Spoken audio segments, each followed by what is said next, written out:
नमस्कार दोस्तों, मैं हूं आपका दोस्त मित्र सेन और आप सभी दोस्तों का हार्दिक स्वागत है आपके अपने परिवार मित्र सेन स्टडी सेंटर पर। दोस्तों आज की वीडियो में हम लोग डिटेल में समझेंगे एमटीएस एग्जाम को लेकर। जी हां, एमटीएस मींस मल्टीटास्किंग स्टाफ, जो कि एक प्रकार से आपका सेंट्रल गवर्नमेंट जॉब होता है। जी हां, एक प्रकार से आपका सेंट्रल गवर्नमेंट जॉब होता है। दोस्तों ये एग्जाम जो है वो एसएससी यानी स्टाफ सिलेक्शन कमीशन के तहत ये कंडक्ट कराया जाता है। जो इसमें पोस्ट होती है दोस्तों वो नॉन गेजेटेड पोस्ट होती है, यानी ग्रुप सी पोस्ट इसमें आपको मिलता है। आई होप इतना आपको बेहतर तरीके से समझ में आया।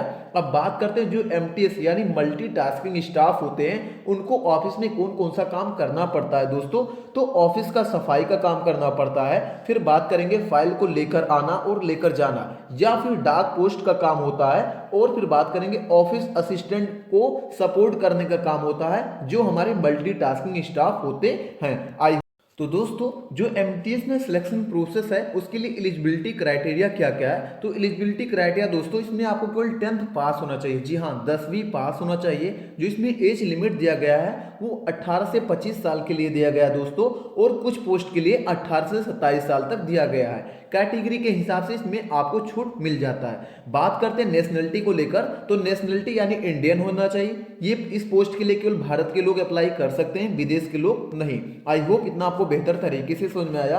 अब हम बात करेंगे दोस्तों एमटीएस एग्जाम पैटर्न को लेकर। तो दोस्तों जो इसका पैटर्न होता है वो कंप्यूटर बेस्ड टेस्ट होता है। आपको कंप्यूटर पर बैठकर टेस्ट देना होता है। इसमें टोटल 90 क्वेश्चन पूछे जाते हैं। इसमें आपको जो टाइमिंग मिलता है वो 90 मिनट मिलता है, यानी 1.5 घंटे आपको मिलते हैं करने के लिए। अब बात करते हैं दोस्तों इसमें 2 सीजन्स होते हैं। पहले सीजन में आपके कोई नेगेटिव मार्किंग नहीं होते हैं। जैसे आपके मैथ में कुल मिलाकर 20 क्वेश्चन पूछे जाते हैं जो कि न्यूमेरिकल एबिलिटी से आते हैं, और रीजनिंग में जो कि 20 क्वेश्चन पूछे जाते हैं। दोस्तों इस सीजन में आपकी नो नेगेटिव मार्किंग, यानी मैथ और रीजनिंग में आप कोई क्वेश्चन गलत भी करोगे तो उसमें आपको एक प्रकार से नेगेटिव मार्क्स नहीं मिलेगा। दोस्तों पूरा एमसीक्यू यानी मल्टीपल चॉइस क्वेश्चन होता है, एमसीक्यू बेस्ड क्वेश्चन होता है। अब बात करेंगे सीजन 2 के बारे में। सीजन 2 में क्या होता है, इसमें नेगेटिव मार्किंग होता है दोस्तों, जो कि आपका जर्नल अवेयरनेस से क्वेश्चंस आते हैं। 25 क्वेश्चन जर्नल अवेयरनेस से पूछे जाते हैं,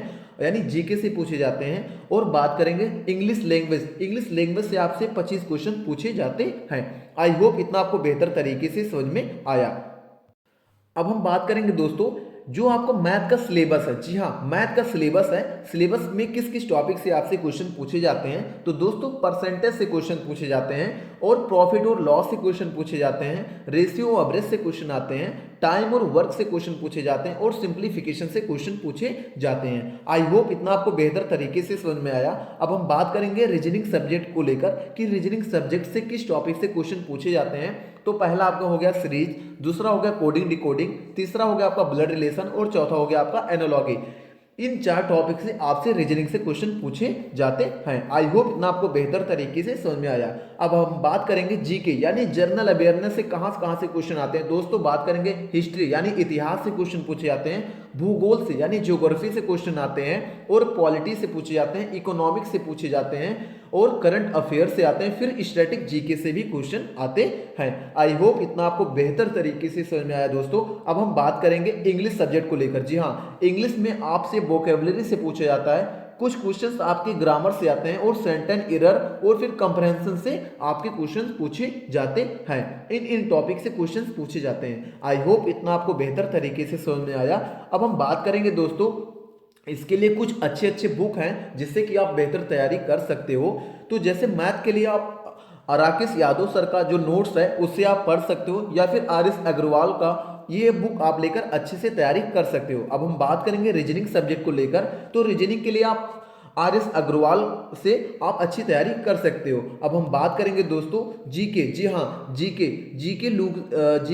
जीके आप कहाँ से तैयारी कर सकते हो। जनरल अवेयरनेस अगर जो आपको तैयारी करना है तो आप लूसेंट जीके ले लो, या फिर करंट अफेयर्स से भी आप तैयारी कर सकते हो। अब हम बात करेंगे इंग्लिश के लिए आप प्लिंथ टू पैरामाउंट ले सकते हो, या फिर एसपी बख्शी का ले सकते हो। आई होप इतना आपको बेहतर तरीके से समझ में आया। तो दोस्तों अब हम बात करेंगे एमटीएस जॉब के फायदे क्या क्या होते हैं, इसके बारे में समझ लेते हैं। तो दोस्तों सबसे पहले तो सरकारी गवर्नमेंट जॉब होता है। दूसरा इसमें आपका जॉब का सिक्योरिटी होता है। आप जब चाहे तब इसको जॉब छोड़ सकते हो, कोई आपको जॉब से निकाल नहीं सकता अगर जो आप जॉब अच्छे तरीके से कर रहे हो। इसमें प्रमोशन के चांसेस भी होते हैं और इसमें पेंशन का बेनिफिट भी होता है। आई होप इतना आपको बेहतर तरीके से समझ में आया दोस्तों। मिलते हैं अगले नेक्स्ट वीडियो में, तब तक के लिए जय Hind, all the very best.